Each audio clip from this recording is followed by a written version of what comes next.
Bismillahirrahmanirrahim. Assalamualaikum warahmatullahi wabarakatuh. Apa kabar soleh-soleha? Alhamdulillah, luar biasa. Allahu Akbar. Yes. Hari ini kita bertemu lagi sama Ustazah dalam pelajaran tematik. Dan hari ini kita belajar tematik tema 1, subtema 3, pembelajaran 1 sampai 6. Sebelum itu, kita berdoa bersama-sama dulu ya. Bismillahirrahmanirrahim. Raditu billahi robba wa bil islami dina wa bil muhammadin nabiyya wa rasula rabbil zidni ilma warzuqni fahma. Allahumma yassir wala tu'assir. Ya Allah, permudahlah kami dan jangan dipersulit. Nah, sekarang kita masuk ke materi.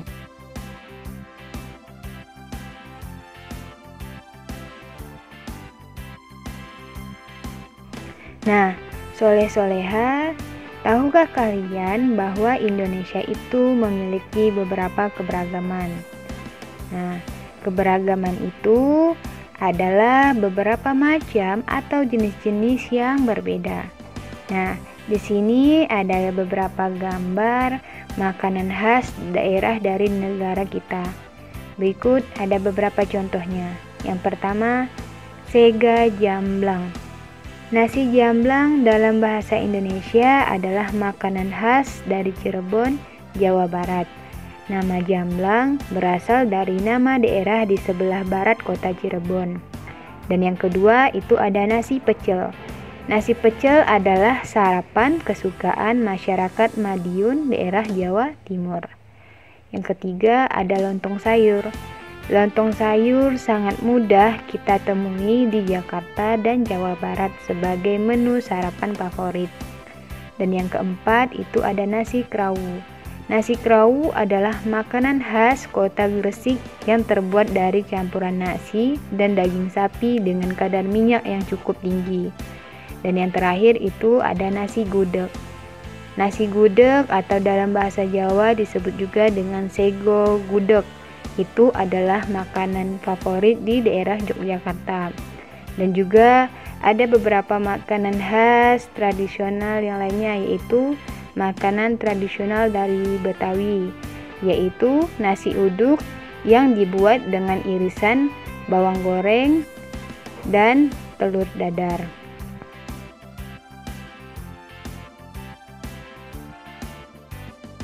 Pernahkah kalian mencoba salah satu makanan tradisional?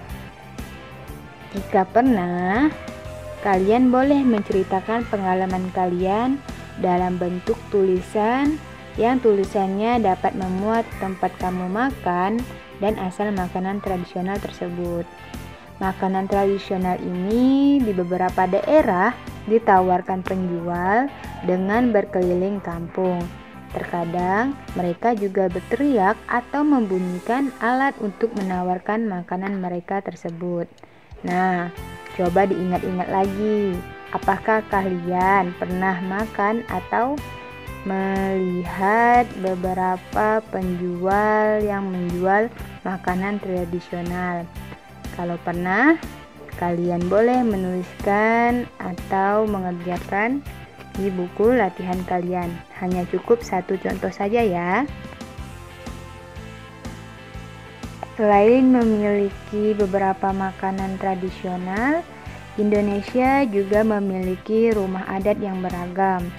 Jadi, kita harus selalu mensyukurinya. Salah satu keunikan rumah adat Indonesia adalah bentuk sudut atapnya. Nah, berikut ada beberapa gambar rumah adat dari berbagai provinsi di Indonesia. Yang pertama, rumah gadang, yaitu berasal dari Sumatera Barat atau Sumbar. Dan yang kedua, rumah Aceh atau rumah adat dari Nanggo Aceh Darussalam. Dan yang ketiga itu ada gambar rumah Balai Batak Toba. Rumah ini berasal dari Sumatera Utara atau Sumut. Dan yang keempat ada rumah adat Tangkonan atau rumah adat dari Provinsi Sulawesi Selatan atau untuk suku Toraja.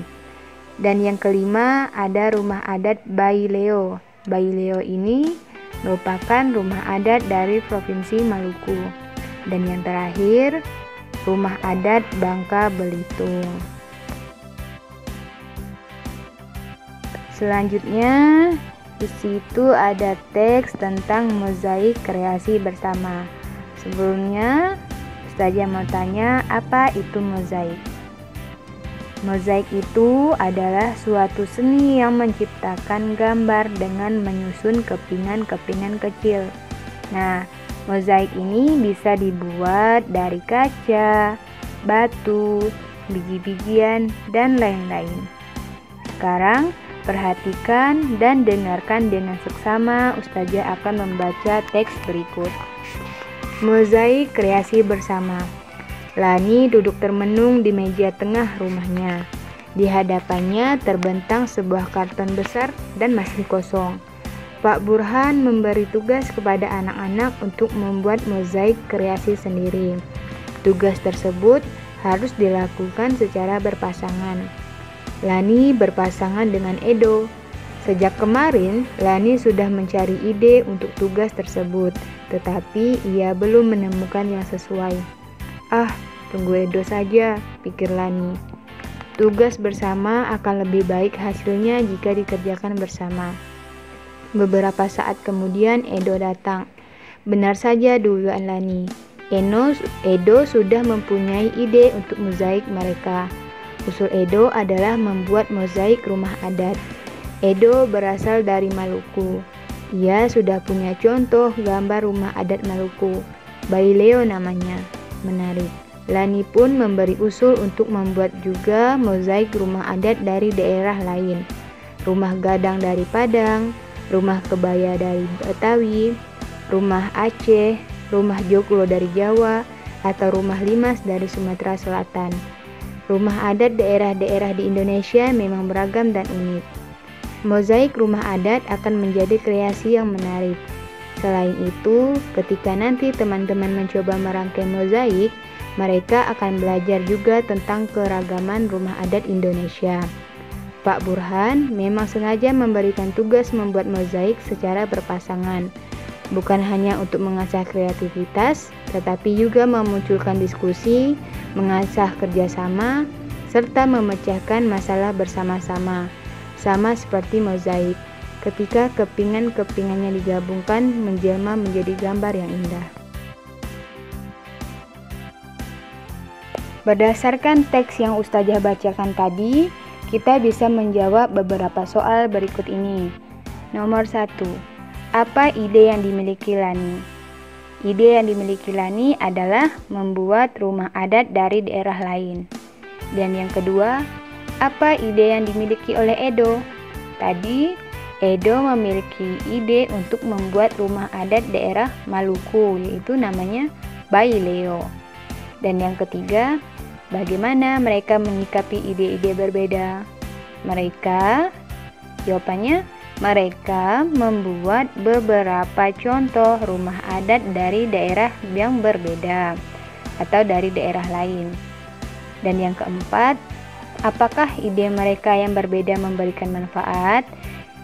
Ya, ide mereka memberikan manfaat. Manfaatnya yaitu menghormati ide yang disampaikan oleh seseorang, dan jika ide tersebut dirasa kurang tepat, dapat disempurnakan dengan ide yang lainnya tanpa adanya perpecahan. Dan yang kelima, kerjasama apa yang terlihat pada cerita di atas?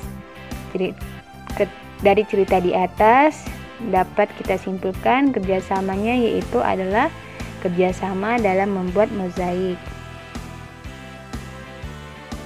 Yang keenam, apa manfaat kerjasama dalam keberagaman? Manfaat kerjasama dalam keberagaman yaitu agar tercipta kerukunan antar umat beragama dan saling mendukung. Dan yang ketujuh, hal baik apa yang bisa didapatkan ketika mereka bekerja sama dalam keberagaman? Hal baik yang bisa didapatkan yaitu mereka bisa saling memahami dan menghargai bahwa setiap orang itu berbeda. Walaupun berbeda, bukan berarti tidak bisa bersatu. Dan yang terakhir, nilai-nilai apa yang dapat kita contoh dari cerita Lani di atas? Nilai yang dapat kita contoh itu adalah nilai kerjasama, nilai saling memahami, dan nilai saling menghargai.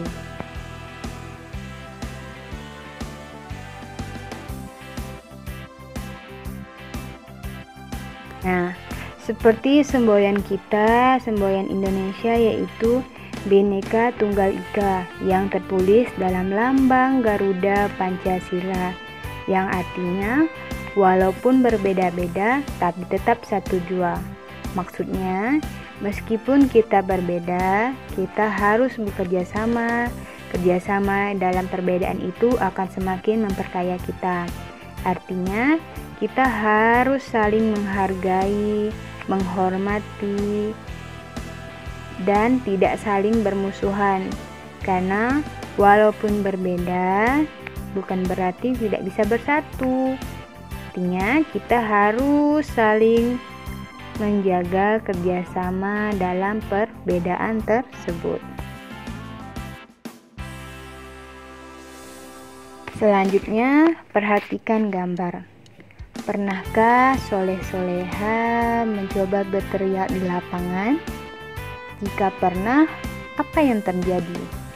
Kemudian, bandingkan juga ketika kalian berteriak di dalam kamar mandi.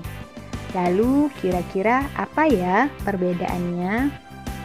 Nah, ketika berteriak di kamar mandi, pasti suara kita akan menjadi lebih keras. Namun, ketika kita berteriak di lapangan, suara kita akan menghilang atau tidak ada pemantulan bunyi. Hal itu disebabkan ketika kita berteriak di kamar mandi, itu terjadi gaung akibat pemantulan gelombang bunyi.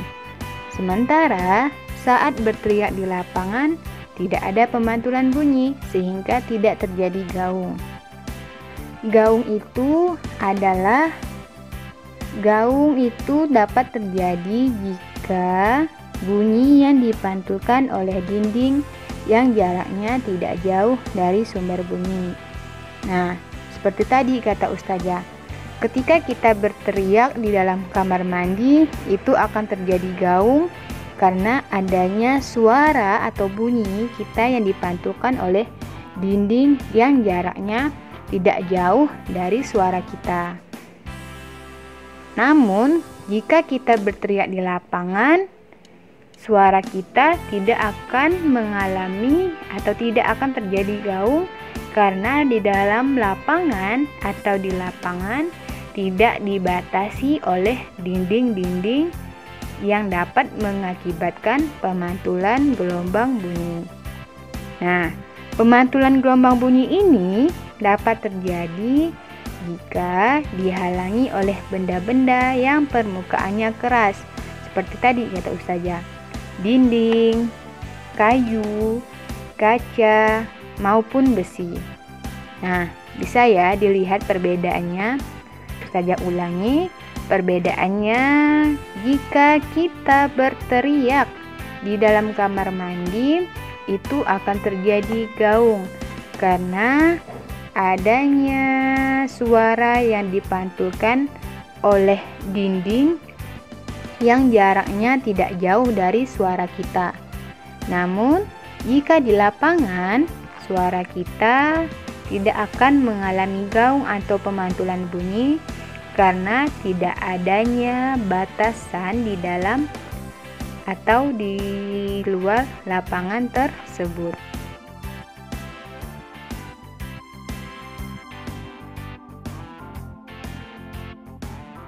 Nah, selain tadi, kita juga bisa menemukan bunyi dari berbagai jenis alat musik. Salah satu contohnya itu adalah alat musik jenis gendang. Kita bisa menemui gendang di banyak wilayah di Indonesia. Pernahkah kalian memperhatikan bagaimana bunyi pada gendang? Gendang dapat berbunyi jika kulit gendang dipukul. Saat dipukul, kulit gendang bergetar. Getaran ini menghasilkan bunyi. Bunyi tersebut masuk ke sebuah rongga yang terdapat di bawah kulit. Bentuk rongga memenuhi atau mempengaruhi bunyi yang dihasilkan. Makin kecil dan panjang rongga pada gendang, makin nyaring bunyi yang dihasilkan. Jadi, ingat ya, dapat kita katakan bunyi itu adalah suatu gelombang yang dihasilkan oleh suatu benda. Bukan hanya gendang saja, juga bisa dari gitar, drum, dan lain-lain. Nah, seperti yang Ustazah bilang, keberagaman Indonesia itu sangat beragam. Selain keberagaman makanan tradisional, keberagaman rumah adat, ada juga bentuk keberagaman permainan tradisional budaya Indonesia.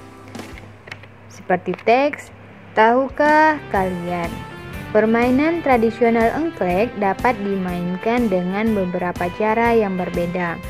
Permainan tradisional engklek dikenal juga dengan istilah angklek atau ingkling.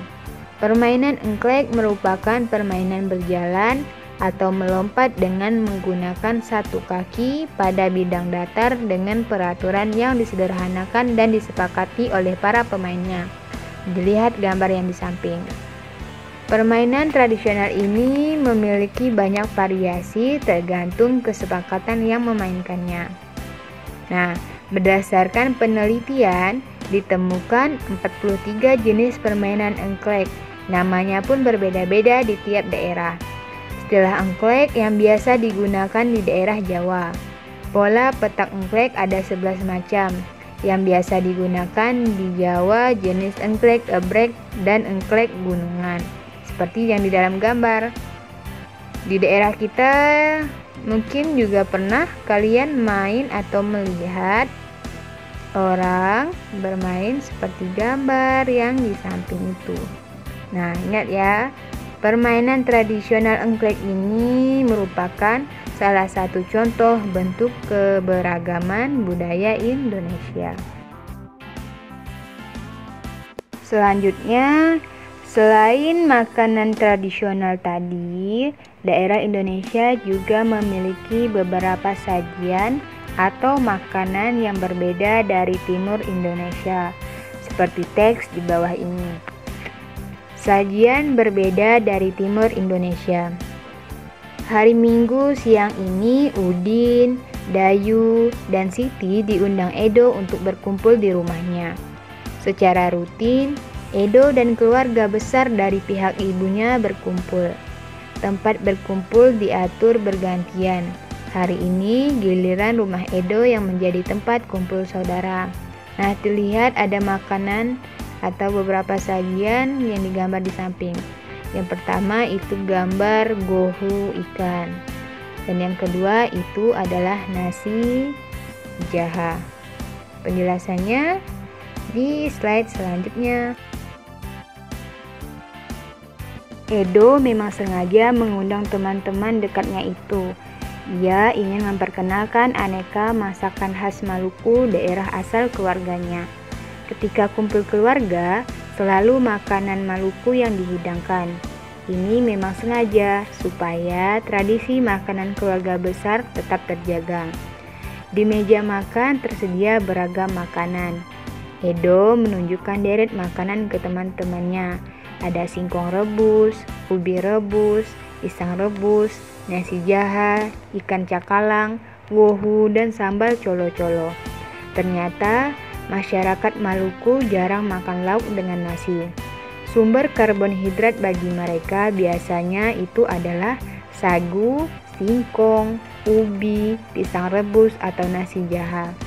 Nasi jaha itu adalah nasi yang terbuat dari ketan atau beras yang dimasak dengan santan, kemudian dibungkus daun kelapa dan dimasak dalam bambu.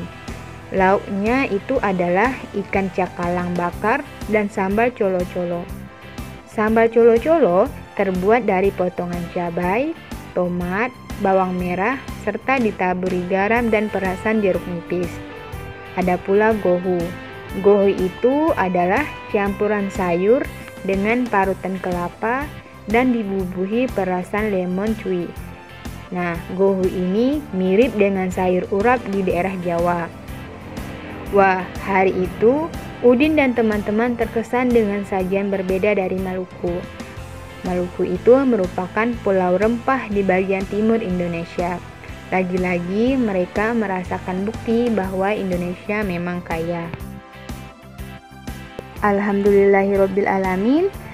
Akhirnya kita sudah berada di penghujung pembelajaran kita hari ini. Ustazah harap kalian selalu semangat dalam menerima pembelajaran kita ya. Jangan lupa tetap jaga ibadah dan kesehatannya.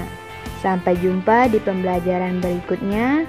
Ustazah akhiri, wassalamualaikum warahmatullahi wabarakatuh.